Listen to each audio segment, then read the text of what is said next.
और आइए इस वक्त आपको सीधे लिए चलते हैं। मुख्य सचिव आमिर सुबहानी प्रेस कॉन्फ्रेंस कर रहे हैं। इसमें शिक्षा विभाग के अपर मुख्य सचिव के पाठक भी मौजूद हैं। आइए सीधे चलते हैं।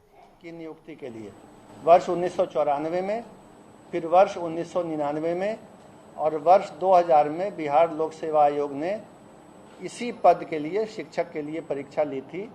और तब भी यही नियम था उस परीक्षाओं में भी कि देश के किसी भी भाग का नागरिक परीक्षा में भाग ले सकता है और चयनित हो सकता है, और इसके आलोक में ही पहले चयन हुआ है। ये जो नियमावली थी जिसके आधार पर 1994, 1999 और सन 2000 में परीक्षाएं हुई, ये नियमावली उसके पूर्व 1991 में ही बनी थी। उसमें स्थानीय निवासी का प्रावधान नहीं था, और इस कारण से इस बार भी जो बिहार लोक सेवा आयोग से परीक्षा होगी उसमें बिहार के निवासी होने का प्रावधान नहीं रखा जा सकता है। इसके बाद जो वर्ष 2012 की नियमावली बनी थी उसमें भी जब चयन हुआ, हालांकि उसमें स्थानीय निवासी होने का प्रावधान नहीं था, लेकिन उसके बाद भी चयन हुआ तो 1,68,000 रिक्ति के विरुद्ध जो नियुक्ति हुई तो राज्य के बाहर के मात्र 3,413 अभ्यर्थी चयनित हुए। यानी 1,68,000 में सिर्फ 3,000 से कुछ अधिक राज्य से बाहर के थे और बाकी सभी जो थे वो राज्य के अंदर के थे। तो इससे ये पता चला कि अगर ये नियम रखा भी जाता है कि राज्य से बाहर के अभ्यर्थी पात्र होंगे तो उनकी किसी भी संख्या में, अधिक संख्या में, या जिसको अंग्रेजी में सिग्निफिकेंट नंबर कहते हैं, किसी विशेष संख्या में चयनित होने की संभावना बहुत कम है।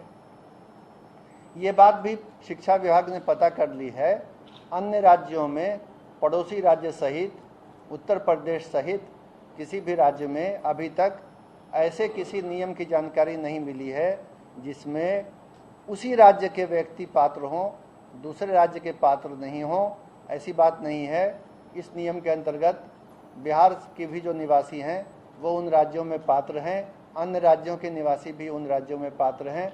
अन्य राज्यों में भी यही स्थिति है कि स्थानीय राज्य का निवासी होने की शर्त नहीं है। इसके अलावा ये बात भी विचारणीय है कि 50% रिक्तियां आरक्षित रहती हैं। आरक्षण का नियम स्पष्ट है, जो आरक्षण का अधिनियम बिहार में है, सभी सेवाओं में लागू है कि आरक्षण का लाभ, आरक्षण के आधार पर चयनित होने का लाभ केवल और केवल राज्य के अंदर के निवासी को ही मिलता है। ये आरक्षण का नियम है, ये शिक्षक नियमावली में नहीं है, ध्यान देंगे। तो ऐसे भी चूंकि आरक्षण में ये नियम है और इस बार भी लागू होगा कि बिहार राज्य के अंदर के जो लोग हैं उन्हीं को आरक्षण का लाभ मिलेगा, तो 50% रिक्तियों पर तो आरक्षण के कारण बिहार के ही लोग चयनित होंगे। और बाकी पर जैसा मैंने बताया, पिछली बार का भी अनुभव है कि बहुत ही नाम मात्र को ही बाहर के लोग चयनित होते हैं। स्थानीय निवासियों को कोई उससे विशेष घाटा या नुकसान नहीं होता है।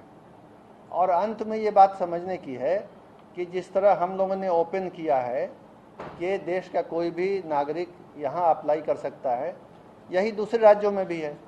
तो अगर विभिन्न राज्य इस तरह के नियम बनाने लगेंगे, हालांकि वो विधि सम्मत नहीं होगा, लेकिन अगर बनाने लगेंगे कि उसी राज्य के लोग अप्लाई करें, तो जाहिर है बिहार के भी जो युवक हैं, युवतियां हैं, जो अभ्यर्थी हैं, जो दूसरे राज्यों में नौकरी के लिए अप्लाई कर रहे हैं, चयनित हो रहे हैं, काम कर रहे हैं, उनके भी अवसर समाप्त हो जाएंगे।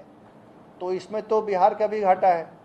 अगर देखा देखी सभी राज्यों ने ये करना शुरू किया तो अवसर कम हो जाएंगे बिहार के अभ्यर्थियों के लिए भी।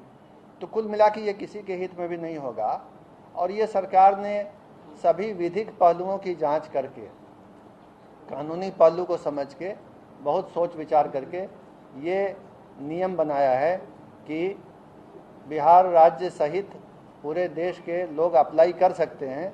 हालांकि संभावना यही है कि अधिकांश या लगभग सभी बिहार राज्य के ही अभ्यर्थी होंगे और चयनित भी वही होंगे। अगर बाहर के होते हैं तो संभावना है कि बहुत कम संख्या में नाम मात्र को ही चयनित होंगे, और उससे बिहार के वासियों के हित पर कोई भी कमी नहीं आएगी, कोई क्षति नहीं होगी। और ऐसे तो आप समझ ही सकते हैं कि बिहार लोक सेवा आयोग के माध्यम से मेरिट के आधार पर अच्छे शिक्षकों का चयन होगा, जिससे राज्य की शिक्षा व्यवस्था पहले से भी और बेहतर हो जाएगी और इसी परिणाम की ओर राज्य सरकार अग्रसर है और बिहार लोक सेवा आयोग के माध्यम से यह चयन होने जा रहा है। तो इन्हीं बिंदुओं पर स्थिति स्पष्ट करने के लिए मैंने आप सबको बुलाया है और उम्मीद करता हूं कि मैं अपनी बात को आपके सामने स्पष्ट रूप से रखने के लिए सफल रहा हूं। धन्यवाद। इस चीज को सर आप भी मानते हैं कि बिहार में साइंस और मैथ के जो जानकार युवा हैं, चाहे शिक्षक हैं, वो कम है? इस चीज को आप भी मानते हैं? नहीं, ऐसा मैं नहीं मानता। बिहार के हर स्कूल में, हर इंटर कॉलेज में, हर कॉलेज में साइंस और मैथ की पढ़ाई है। बिहार के युवा साइंस और मैथ में राज्य में अग्रणी, देश में अग्रणी हैं। IIT की परीक्षा में, NIT की परीक्षा में, मेडिकल की परीक्षा में उच्च रैंक लाते हैं। बड़ी संख्या में बिहार के छात्र साइंस और मैथ स्कूल में पढ़ने के बाद, कॉलेज में पढ़ने के बाद इंजीनियर, डॉक्टर, सिविल सर्वेंट बनते हैं। ये धारणा बिल्कुल गलत है कि बिहार में मैथ और साइंस की पढ़ाई या जानकार अभ्यर्थियों की कमी है, ऐसा बिल्कुल नहीं है।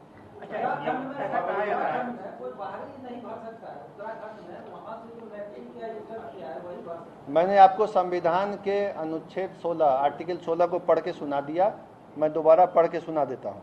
राज्य के अधीन किसी नियोजन या पद के संबंध में केवल धर्म, मूल वंश आदि, आगे लिखते हैं, निवास या जन्म स्थान या इनमें से किसी के आधार पर न तो कोई नागरिक अपात्र होगा और न उससे विभेद किया जाएगा। यही आपके इस प्रश्न का उत्तर है। आप भी संविधान का आर्टिकल 16 पढ़ लें। सबको बाकी मौका मिलेगा। इसके पहले ऐसा क्या जरूरत पड़ा था कि बिहारी सिर्फ अप्लाई करेंगे, या फिर इसको संशोधन करने की नौबत क्यों? मेरे ख्याल से उस समय ये बिंदु ध्यान में नहीं रहा होगा कि इसमें कुछ कानूनी बाध्यताएं हैं, इस कारण। हाँ, और इस बारे में 1 दर्जन के करीब रीट याचिकाएं हाई कोर्ट में दायर हो चुकी हैं, जिसमें जवाब लगाने में कठिनाई है, क्योंकि ये संविधान के धारा के विरुद्ध जा रहा है, इसलिए सुधार आवश्यक था। जी, एक चीज पूछा था कि कहा जाता है कि 2012 में जो मतलब भर्ती हुई थी वो ऑफलाइन माध्यम से हुई थी, इसलिए बाहर से कम आवेदक आए, और अभी तो ऑनलाइन हो रही है, इसलिए ज्यादा आवेदक आने। वो तो जब आवेदन आएंगे तब पता चलेगा, उसको पहले से नहीं तय किया जा सकता है। आवेदन आएंगे तब पता चलेगा। सर,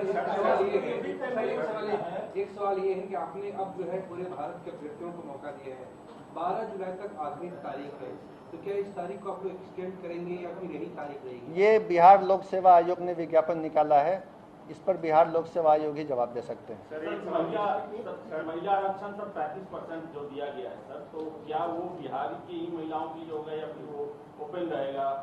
महिला आरक्षण के बारे में पहले से विधिक परामर्श है, सरकार की नीति है कि महिला आरक्षण में राज्य के अंदर होने की शर्त नहीं है, क्योंकि जो आरक्षण दिया जाता है वो वीकर सेक्शंस वाला जो आरक्षण है, कमजोर वर्ग वाला, जिसमें अनुसूचित जाति, जनजाति, पिछड़ा वर्ग, अति पिछड़ा वर्ग, इसको कहते हैं वर्टिकल रिजर्वेशन। ये वीकर सेक्शन वाला है, इसमें राज्य के अंदर की शर्त होती है। महिला वाला जो है वो क्षैतिज आरक्षण है, horizontal reservation with in reservation, उसमें राज्य के अंदर होने की शर्त नहीं है। पीछे सर, कैबिनेट में इसको लाने की क्यों जरूरत पड़ी जब पहले से और आम बीच में ये कैबिनेट? ये जो नई नियमावली थी वो कैबिनेट से पास हुई थी पहले। जो नियमावली कैबिनेट से पास होती है उसमें कोई भी संशोधन करने के लिए कैबिनेट से ही फिर दोबारा अनुमोदन लेना पड़ता है।